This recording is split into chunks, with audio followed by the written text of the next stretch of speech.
Holiday, Ball, Ingram, Williamson, and Favors. Good starting five for the Pelicans. Marcus Morris with Zubats, Leonard, Paul George, and Patrick Beverley. Remember, only 8 games to try and get into that final playoff spot, and now they have to go over 2 teams just to get into 9th. Patrick Beverley knocks down the three-pointer to start the scoring. Those two still not back with the team and playing.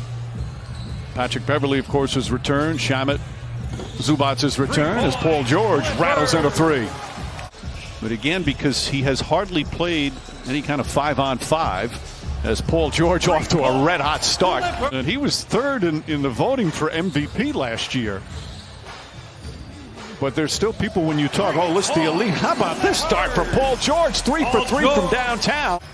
Meanwhile, as Ball throws it up, that's a three-pointer at the directive of Mark and Jeff. I'm in a words restriction for this game. And now that he mentioned that, Coach, I got a question for you. What? If you're the Pelicans players, and we're well aware of the fact that Zion is not going to play 35, 40 minutes. Now, I asked you that question because you led a team with no Patrick Ewing all the way to the NBA Finals, finding a way to get a group of guys to buy in and believe it. Paul George misses. Patrick Beverley the rebound. Beverley a three-pointer. Got it. They're 6 for 6 from downtown. This is the Pelicans started this way against the Jazz. They were down double figures right away. Zion Williamson gets inside and scores, going right at Zubats. We've seen a lot of comebacks already in the first 3 days here in the NBA bubble. Beverley throws it a little behind, but Kawhi Leonard able to snatch it. Well, Doc Rivers, without question, is a future Hall of Famer. The job he's done as a head coach in this league is absolutely remarkable and something that should be, looked at and tried to be copied. And I forget the man's name, but was finally helped him find his freedom. Sacrifices some of themselves for the betterment of others. Amen. Jonathan Irons was the gentleman's name that Maya Moore. Marcus Morris, nice little ball fake, pull-up jumpers, got it. Morris, in-season acquisition. It's only the 3rd team foul on the Clippers. Holiday throws it up. Jackson Hayes, recently checked in, throws it down.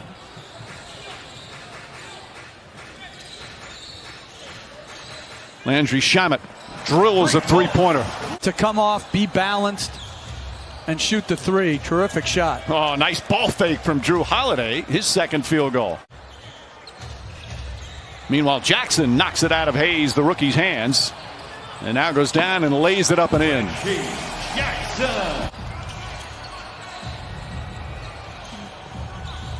J.J. Redick connects. Redick had a good game, 21 points in 26 minutes. Their start for the Clippers, they were down 12 early to the Lakers the other night. But came out firing on all cylinders. Three-pointer rattles in. JaMychal Green. And on top of that, everybody raves about the human being that he is. How great of a guy he is.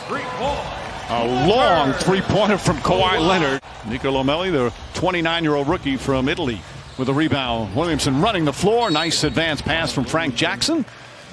And the Pelicans pull within 10. And they built our whole system up in terms of the return to play very specifically. And every player had a very similar game plan.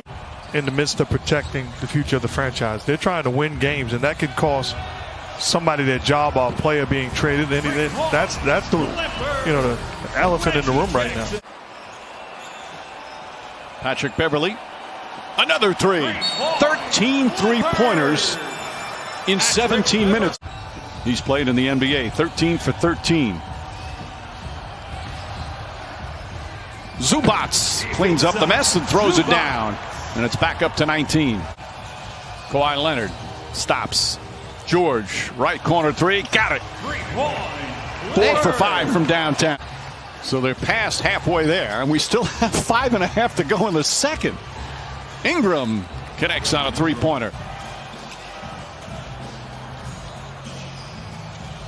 Kawhi Leonard drives inside, lays it up and in. And it's a 21-point lead. Ray Allen and Kevin Garnett, he turned that into a championship. Shamet deep in the corner. That's a 3. 15 three-pointers. What do you say in the huddle after you call the timeout? You're just getting blasted.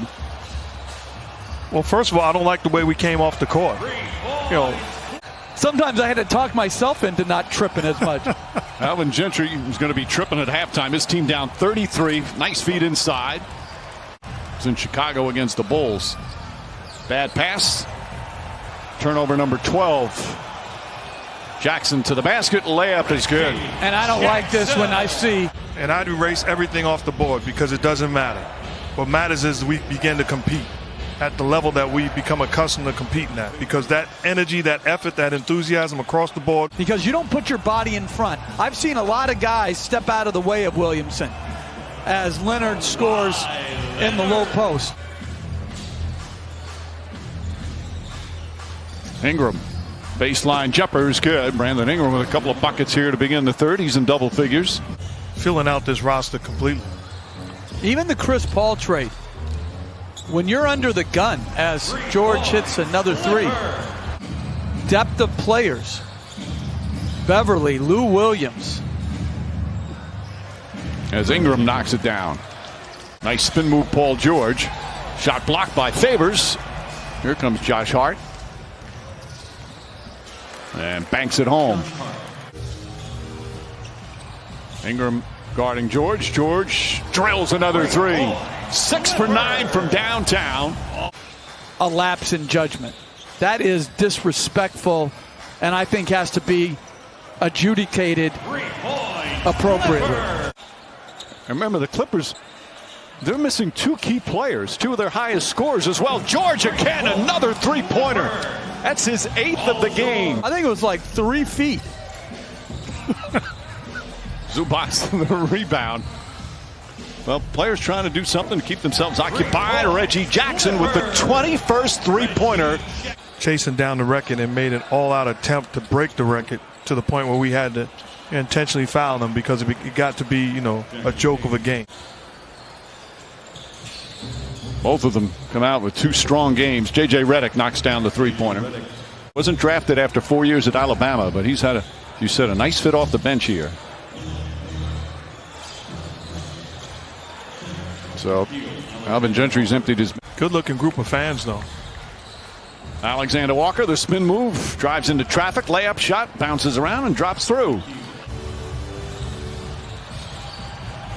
Patrick Patterson hits the three-pointer. All right, so as coaches, Magruder keeps his dribble alive. JaMychal Green tries a three, and that's good. Three-pointer number 23. I was playing for the Clippers, and we were playing the San Antonio Spurs as Jackson with the lay-in. And David Robinson was fighting for the scoring title. After the first quarter, up by 32 after the second at halftime. Alexander Walker lays that. Magruder banks it home. When was that? 2004. That would have been, well, I'm going to say this. I never liked him at home because he was too fair. Amir Coffey hits the three. That's number 24 for the Clippers. Their experience in the bubble and calling games without fans as they turn it over. Melly goes the other way, finds Frank Jackson. Jackson up and under, count it, and the foul. I let that go. That doesn't even make sense. And Magruder lays it up and in. I'll tell you something else. Frank Jackson with a move. He's got good quickness, good explosion. Terrence Mann.